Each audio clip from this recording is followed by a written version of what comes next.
Welcome to today's Explainer. Look, if you're the kind of focused learner who loves diving into history's most absolute staggering events, you are in the exact right place. Because today we're looking at something that frankly defies human comprehension. We're talking about the Tsar Bomba, or as they called it in the Soviet Union, Big Ivan. We are diving into the ultimate scale of destruction here, guys. Literally the largest nuclear weapon ever detonated on our planet. So let's jump right in.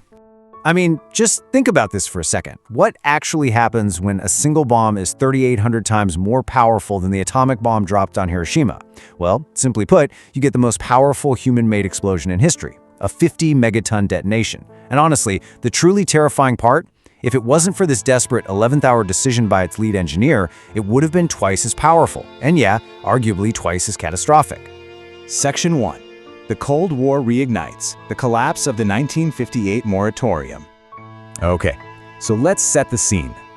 At the end of the 1950s, Soviet leader Nikita Khrushchev and US President Eisenhower had actually agreed to a voluntary test ban moratorium.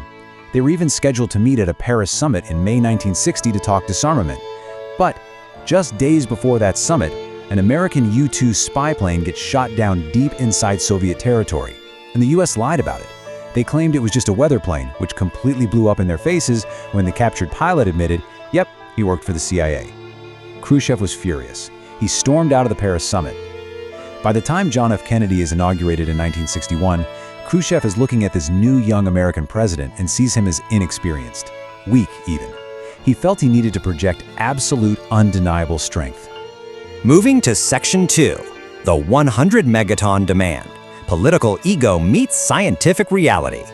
You see, Khrushchev was fiercely impulsive. So when lead physicist Andrei Sakharov, this brilliant guy, literally the father of the Soviet hydrogen bomb, when he begged Khrushchev not to resume testing because of the severe global health impacts, Khrushchev just scoffed. He flat out declared that he'd be, quote, a jellyfish and not chairman of the Council of Ministers if he listened to people like Sakharov. He demanded a new test right then and there. And when someone casually suggested a completely absurd 100 megaton yield, Khrushchev immediately latched onto it. No hesitation. To really wrap your head around the sheer absurdity of this 100 megaton demand, let's look at the numbers. The total explosive power expended in all of World War II, and yes, that includes both atomic bombs dropped on Japan, was about 3 megatons. America's largest test to date, Castle Bravo, 15 megatons, and Khrushchev's is sitting there demanding 100. This was totally uncharted territory. Scientists had never tested anything even close to this range because, well, the meteorological effects and the spread of radioactive fallout were completely unknowable. For all they knew at the time, a blast this massive could end up engulfing Moscow itself in a cloud of poisonous radiation. Which brings us to Section 3, Building the Emperor, the 16-week ticking clock. Now, before we look at how they actually built this monster, we have to understand the scaling law of explosions. Basically, blast damage scales by the cubic root, not in a straight linear line.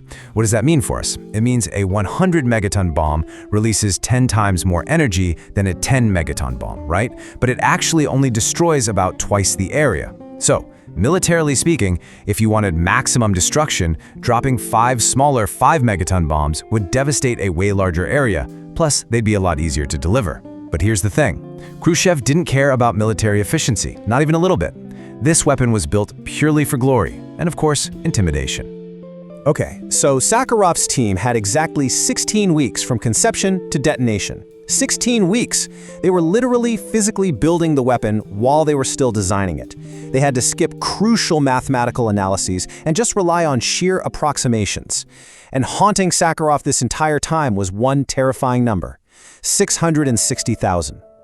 That was his own calculation for the number of premature deaths worldwide that would happen gradually over thousands of years because of the cancers and genetic abnormalities produced by the radioactivity of just one 100 megaton atmospheric test.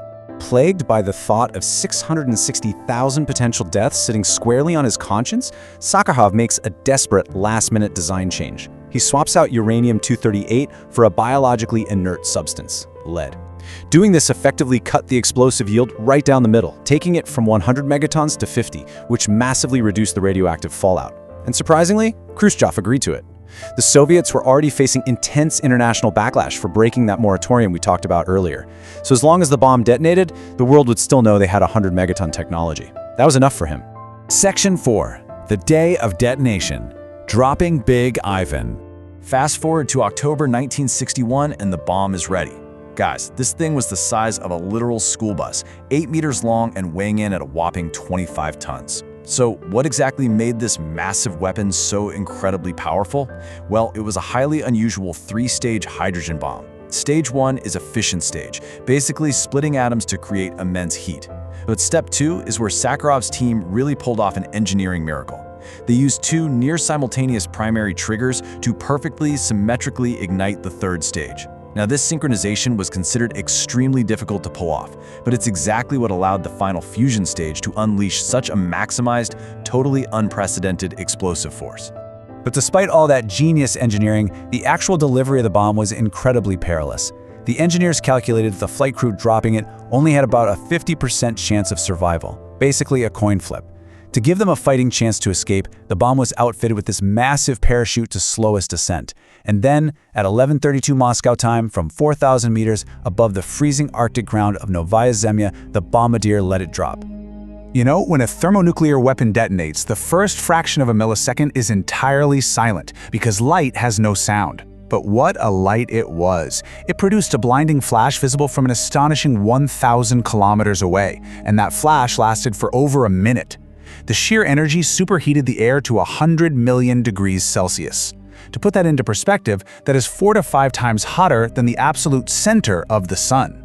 Just mind-boggling. The statistics of this blast are truly mind-bending. The fireball expanded to a radius of nearly 5 kilometers. Every single thing within a 35-kilometer absolute destruction zone was completely vaporized. No trees, no rocks, nothing remained. The resulting mushroom cloud? It soared 64 kilometers into the air, piercing right into the mesosphere. That is 7 times higher than Mount Everest. And the shockwave? Oh man, the shockwave was so incredibly powerful that it forced the fleeing bomber plane to drop nearly a kilometer in the sky. It shattered windows as far away as Finland, and incredibly, that shockwave circled the entire Earth 3 separate times. Section 5. Fallout in a Nobel. The clean bomb's dirty truth. Now, because the fireball actually detonated midair and never physically touched the ground, Tsar Bomba was considered relatively clean in terms of immediate, direct local fallout. But look, the radiation didn't just magically disappear. It got caught up in the stratosphere and dispersed globally. In fact, in 2018, Russian scientists discovered that high levels of radiation had been trapped in nearby glaciers. Now, those glaciers are melting into the Barents Sea, which is a major source of human fish consumption today. And tragically, the indigenous populations living near Novaya Zemlya, a place that some locals actually call the archipelago of death, they suffer from significantly higher rates of chromosomal diseases and birth defects. And for decades, the Soviet Union completely covered up these incidents of radiation sickness. Witnessing the true, unvarnished horror of his own creation changed Andrei Sakharov forever. He became an intensely vocal critic of nuclear testing and the Soviet leadership as a whole. He campaigned vigorously to end atmospheric tests, and his effort directly contributed to the 1963 Partial Nuclear Test Ban Treaty. And you know what? For his tireless advocacy for peace and human rights, the very father of the Tsar Bomba was ultimately awarded the 1975 Nobel Peace Prize. Talk about a complete turnaround. Okay, final section. Section 6. America's secret doomsday plan. 10 billion tons of TNT. You might think the world learned its lesson after all this, right? Well, while the Kennedy administration was publicly denouncing the Tsar Bomba as, quote, pointless terrorism behind closed doors, things were looking very different. Declassified files show that Edward Teller, the father of the U.S. hydrogen bomb, was secretly pitching weapons that would make the Tsar Bomba look like a literal firecracker.